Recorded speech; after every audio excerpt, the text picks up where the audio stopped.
Chapter 8. Aircraft Painting and Finishing. Introduction. Paint, or more specifically its overall color and application, is usually the first impression that is transmitted to someone when they look at an aircraft for the first time. Paint makes a statement about the aircraft and the person who owns or operates it. The paint scheme may reflect the owner's ideas and color preferences for an amateur-built aircraft project, or it may be colors and identification for the recognition of a corporate or air carrier aircraft. Paint is more than aesthetics, it affects the weight of the aircraft and protects the integrity of the airframe. The topcoat finish is applied to protect the exposed surfaces from corrosion and deterioration. Also, a properly painted aircraft is easier to clean and maintain because the exposed surfaces are more resistant to corrosion and dirt, and oil does not adhere as readily to the surface. A wide variety of materials and finishes are used to protect and provide the desired appearance of the aircraft. The term paint is used in a general sense and includes primers, enamels, lacquers, and the various multi-part finishing formulas. Paint has three components: resin as coating material, pigment for color, and solvents to reduce the mix to a workable viscosity. Internal structure and unexposed components are finished to protect them from corrosion and deterioration. All exposed surfaces and components are finished to provide protection and to present a pleasing appearance. Decorative finishing includes trim striping, the addition of company logos and emblems, and the application of decals, identification numbers, and letters. Finishing materials. A wide variety of materials are used in aircraft finishing. Some of the more common materials and their uses are described in the following paragraphs. Acetone. Acetone is a fast-evaporating colorless solvent. It is used as an ingredient in paint, nail polish, and varnish removers. It is a strong solvent for most plastics and is ideal for thinning fiberglass resin, polyester resins, vinyl, and adhesives. It is also used as a superglue remover. Acetone is a heavy-duty degreaser suitable for metal preparation and removing grease from fabric covering prior to doping. It should not be used as a thinner in dope because of its rapid evaporation, which causes the doped area to cool and collect moisture. This absorbed moisture prevents uniform drying and results in blushing of the dope and a flat no-gloss finish. Alcohol. Butanol, or butyl alcohol, is a slow-drying solvent that can be mixed with aircraft dope to retard drying of the dope film on humid days, thus preventing blushing. A mixture of dope solvent containing 5 to 10% of butyl alcohol is usually sufficient for this purpose. Butanol and ethanol alcohol are mixed together in ratios ranging from 1:1 to 1:3 to use to dilute wash coat primer for spray applications because the butyl alcohol retards the evaporation rate. Ethanol or denatured alcohol is used to thin shellac for spraying and as a constituent of paint and varnish remover. It can also be used as a cleaner and degreaser prior to painting. Isopropyl, or rubbing alcohol, can be used as a disinfectant. It is used in the formulation of oxygen system cleaning solutions. It can be used to remove grease pencil and permanent marker from smooth surfaces, or to wipe hand or fingerprint oil from a surface before painting. Benzene. Benzene is a highly flammable, colorless liquid with a sweet odor. It is a product used in some paint and varnish removers. It is an industrial solvent that is regulated by the Environmental Protection Agency, EPA, because it is an extremely toxic chemical compound when inhaled or absorbed through the skin. It has been identified as a Class A carcinogen known to cause various forms of cancer. It should be avoided for use as a common cleaning solvent for paint equipment and spray guns. Methyl ethyl ketone, MEK. Methyl ethyl ketone, MEK, also referred to as 2-butanone, is a highly flammable, liquid solvent used in paint and varnish removers, paint and primer thinners, in surface coatings, adhesives, printing inks, as a catalyst for polyester resin hardening, and as an extraction medium for fats, oils, waxes, and resins. Because of its effectiveness as a quickly evaporating solvent, MEK is used in formulating high solids coatings that help to reduce emissions from coating operations. Persons using MEK should use protective gloves and have adequate ventilation to avoid the possible irritation effects of skin contact and breathing of the vapors. End of page 8-1. Methylene chloride. Methylene chloride is a colorless, volatile liquid completely miscible with a variety of other solvents. It is widely used in paint strippers and as a cleaning agent/degreaser for metal parts.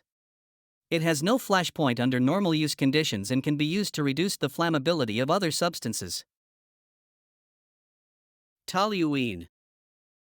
Referred to as toluol or methylbenzene, toluene is a clear, water-insoluble liquid with a distinct odor similar to that of benzene. It is a common solvent used in paints, paint thinners, lacquers, and adhesives. It has been used as a paint remover in softening fluorescent finish, clear topcoat sealing materials. It is also an acceptable thinner for zinc chromate primer. It has been used as an anti-knocking additive in gasoline. Prolonged exposure to toluene vapors should be avoided because it may be linked to brain damage. Turpentine. Turpentine is obtained by distillation of wood from certain pine trees. It is a flammable, water-insoluble liquid solvent used as a thinner and quick dryer for varnishes, enamels, and other oil-based paints. Turpentine can be used to clean paint equipment and paint brushes used with oil-based paints. Mineral spirits. Sometimes referred to as white spirit, Stoddard solvent, or petroleum spirits, mineral spirits is a petroleum distillate used as a paint thinner and mild solvent. The reference to the name Stoddard came from a dry cleaner who helped to develop it in the 1920s as a less volatile dry cleaning solvent and as an alternative to the more volatile petroleum solvents that were being used for cleaning clothes. It is the most widely used solvent in the paint industry, used in aerosols, paints, wood preservatives, lacquers, and varnishes.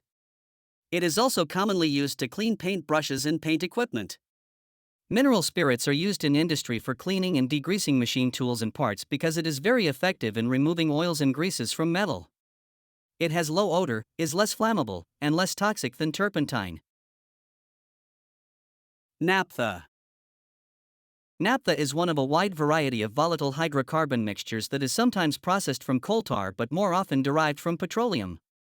Naphtha is used as a solvent for various organic substances, such as fats and rubber, and in the making of varnish. It is used as a cleaning fluid and is incorporated into some laundry soaps. Naphtha has a low flash point and is used as a fuel in portable stoves and lanterns. It is sold under different names around the world and is known as white gas, or Coleman fuel, in North America. Linseed oil. Linseed oil is the most commonly used carrier in oil paint. It makes the paint more fluid, transparent, and glossy. It is used to reduce semi-paste oil colors, such as dull black stenciling paint and insignia colors, to a brushing consistency. Linseed oil is also used as a protective coating on the interior of metal tubing. Linseed oil is derived from pressing the dried ripe flax seeds of the flax plant to obtain the oil and then using a process called solvent extraction. Oil obtained without the solvent extraction process is marketed as flaxseed oil. The term boiled linseed oil indicates that it was processed with additives to shorten its drying time. A note of caution is usually added to packaging of linseed oil with the statement, "Risk of fire from spontaneous combustion exists with this product." Linseed oil generates heat as it dries. Oily materials and rags must be properly disposed after use to eliminate the possible cause of spontaneous ignition and fire. Thinners. Thinners include a plethora of solvents used to reduce the viscosity of any one of the numerous types of primers, subcoats, and topcoats. The types of thinner used with the various coatings is addressed in other sections of this chapter. Varnish.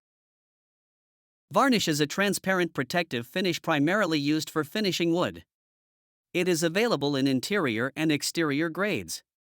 The exterior grade does not dry as hard as the interior grade, allowing it to expand and contract with the temperature changes of the material being finished. Varnish is traditionally a combination of a drying oil, a resin, and a thinner or solvent. It has little or no color, is transparent, and has no added pigment.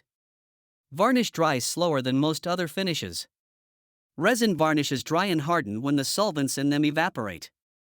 Polyurethane and epoxy varnishes remain liquid after the evaporation of the solvent but quickly begin to cure through chemical reactions of the varnish components. Primers. The importance of primers in finishing and protection is generally misunderstood and underestimated because it is invisible after the topcoat finish is applied. A primer is the foundation of the finish. Its role is to bond to the surface, inhibit corrosion of metal, and provide an anchor point for the finish coats. It is important that the primer pigments be either anodic to the metal surface or passivate the surface should moisture be present. The binder must be compatible with the finish coats. Primers on nonmetallic surfaces do not require sacrificial or passivating pigments. Some of the various primer types are discussed below. End of page 8-2. Wash primers. Wash primers are water-thin coatings of phosphoric acid in solutions of vinyl butyryl resin, alcohol, and other ingredients. They are very low in solids with almost no filling qualities. Their functions are to passivate the surface, temporarily provide corrosion resistance, and provide an adhesive base for the next coating, such as a urethane or epoxy primer. Wash primers do not require sanding and have high corrosion protection qualities. Some have a very small recoat timeframe that must be considered when painting larger aircraft.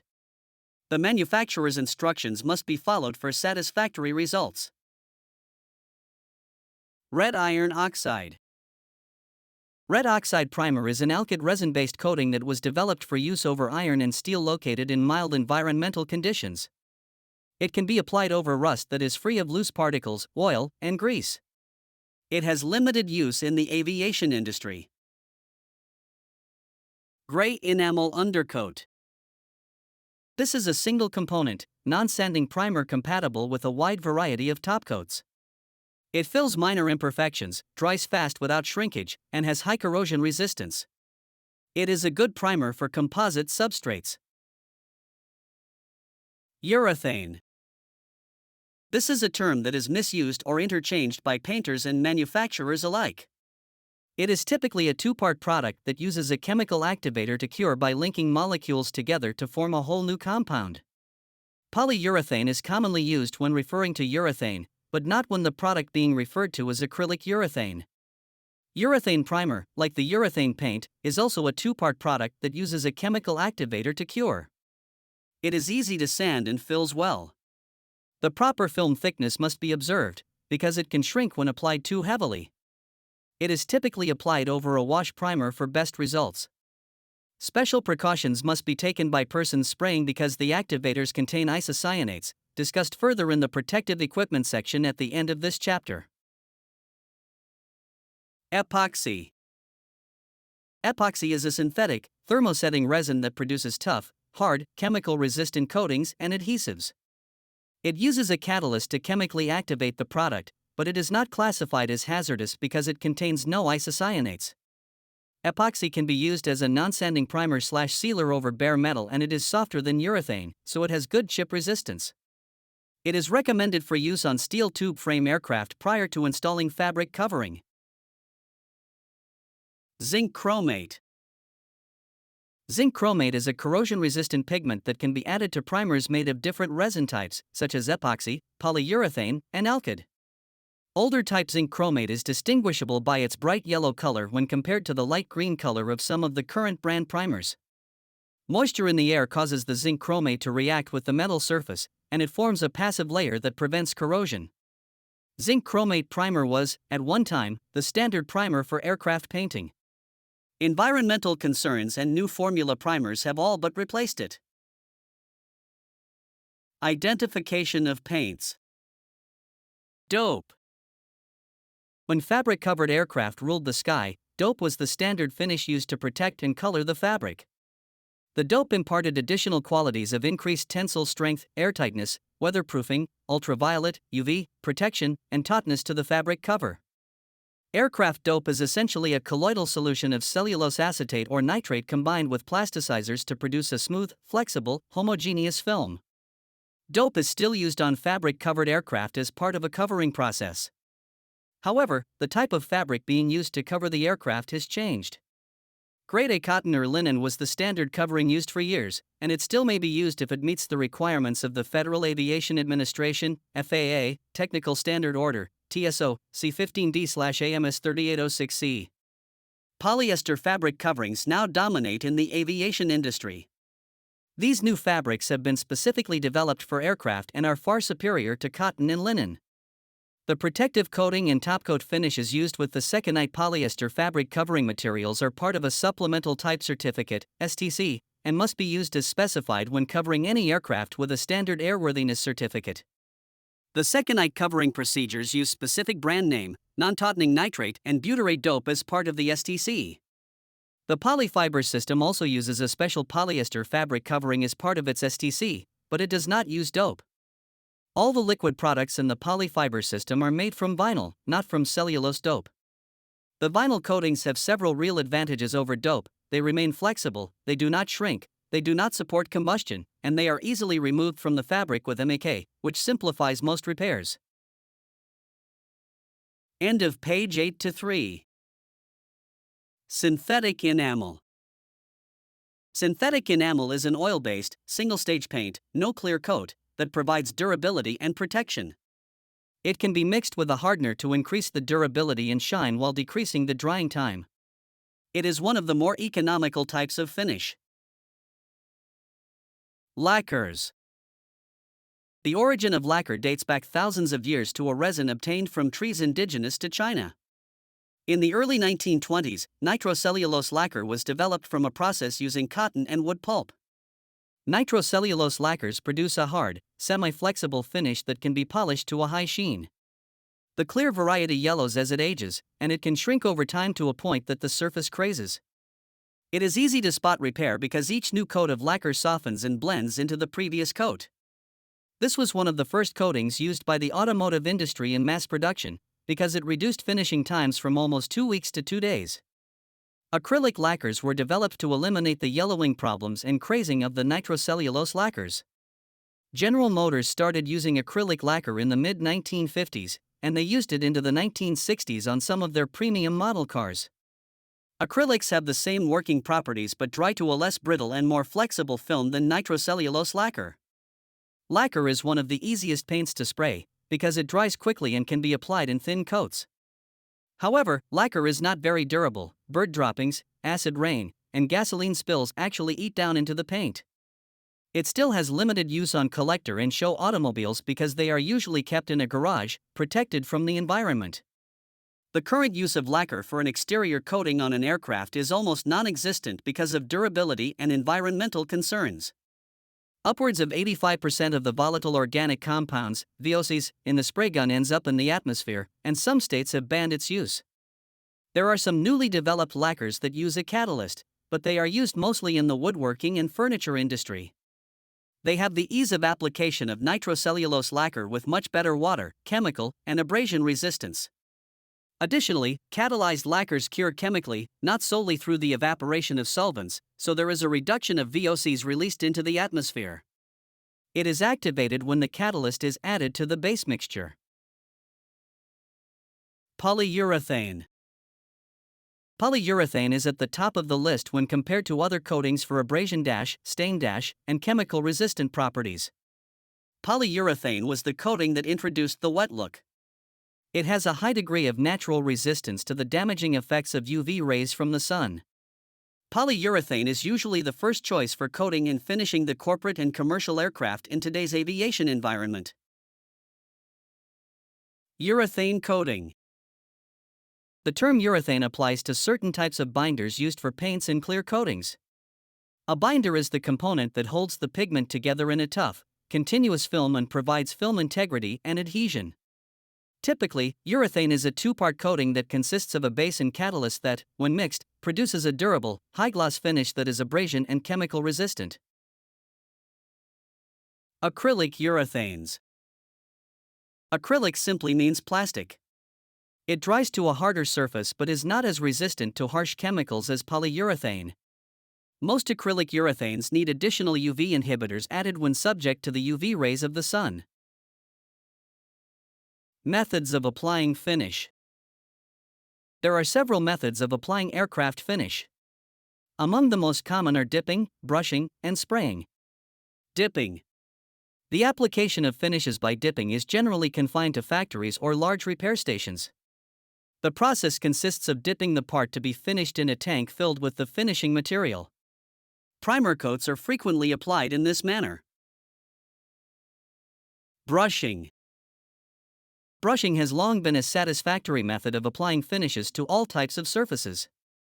Brushing is generally used for small repair work and on surfaces where it is not practicable to spray paint. The material to be applied should be thin to the proper consistency for brushing. A material that is too thick has a tendency to pull or rope under the brush. If the materials are too thin, they are likely to run or not cover the surface adequately. Proper thinning and substrate temperature allows the finish to flow out and eliminates the brush marks. Spraying. Spraying is the preferred method for a quality finish. Spraying is used to cover large surfaces with a uniform layer of material, which results in the most cost-effective method of application. All spray systems have several basic similarities. There must be an adequate source of compressed air, a reservoir or feed tank to hold a supply of the finishing material, and a device for controlling the combination of the air and finishing material ejected in an atomized cloud or spray against the surface to be coated. End of page 8-4. A self-contained, pressurized spray can of paint meets the above requirements and satisfactory results can be obtained painting components and small areas of touch-up. However, the aviation coating materials available in cans is limited, and this chapter addresses the application of mixed components through a spray gun. There are two main types of spray equipment. A spray gun with an integral paint container is adequate for use when painting small areas. When large areas are painted, pressure feed equipment is more desirable since a large supply of finishing material can be applied without the interruption of having to stop and refill a paint container. An added bonus is the lighter overall weight of the spray gun and the flexibility of spraying in any direction with a constant pressure to the gun. The air supply to the spray gun must be entirely free of water or oil in order to produce the optimum results in the finished product. Water traps, as well as suitable filters to remove any trace of oil, must be incorporated in the air pressure supply line. These filters and traps must be serviced on a regular basis. Finishing equipment. Paint booth. A paint booth may be a small room in which components of an aircraft are painted, or it can be an aircraft hangar big enough to house the largest aircraft. Whichever it is, the location must be able to protect the components or aircraft from the elements. Ideally, it would have temperature and humidity controls, but, in all cases, the booth or hangar must have good lighting, proper ventilation, and be dust-free. A simple paint booth can be constructed for a small aircraft by making a frame out of wood or polyvinyl chloride, PVC, pipe. It needs to be large enough to allow room to walk around and maneuver the spray gun. The top and sides can be covered with plastic sheeting stapled or taped to the frame. An exhaust fan can be added to one end with a large air conditioning filter placed on the opposite end to filter incoming air. Lights should be large enough to be set up outside of the spray booth and shine through the sheeting or plastic windows. The ideal amount of light would be enough to produce a glare off of all the surfaces to be sprayed. This type of temporary booth can be set up in a hangar, a garage, or outside on a ramp, if the weather and temperature are favorable. Normally, Environmental Protection Agency, EPA, regulations do not apply to a person painting one airplane. However, anyone planning to paint an aircraft should be aware that local clean air regulations may be applicable to an airplane painting project. When planning to paint an aircraft at an airport, it would be a good idea to check with the local airport authority before starting. Air supply. The air supply for paint spraying using a conventional siphon feed spray gun should come from an air compressor with a storage tank big enough to provide an uninterrupted supply of air with at least 90 pounds per square inch, psi, providing 10 cubic feet per minute, CFM, of air to the spray gun. The compressor needs to be equipped with a regulator, water trap, air hose, and an adequate filter system to ensure that clean, dry, oil-free air is delivered to the spray gun. If using one of the newer high-volume low-pressure, HVLP, spray guns and using a conventional compressor, it is better to use a two-stage compressor of at least a 5 horsepower, HP, that operates at 90 psi and provides 20 CFM to the gun. The key to the operation of the newer HVLP spray guns is the air volume, not the pressure. If purchasing a new complete HVLP system, the air supply is from a turbine compressor. An HVLP turbine has a series of fans, or stages, that move a lot of air at low pressure. More stages provide greater air output, rated in CFM, which means better atomization of the coating being sprayed. The intake air is also the cooling air for the motor. This air is filtered from dirt and dust particles prior to entering the turbine. Some turbines also have a second filter for the air supply to the spray gun. The turbine does not produce oil or water to contaminate the air supply, but the air supply from the turbine heats up, causing the paint to dry faster, so you may need an additional length of hose to reduce the air temperature at the spray gun. Spray equipment. Air compressors.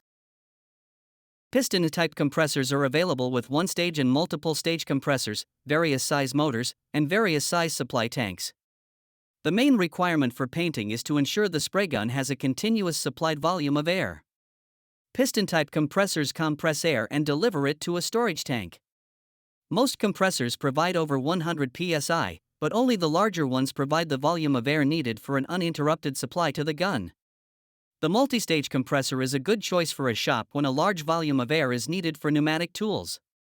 When in doubt about the size of the compressor, compare the manufacturer's specifications and get the largest one possible.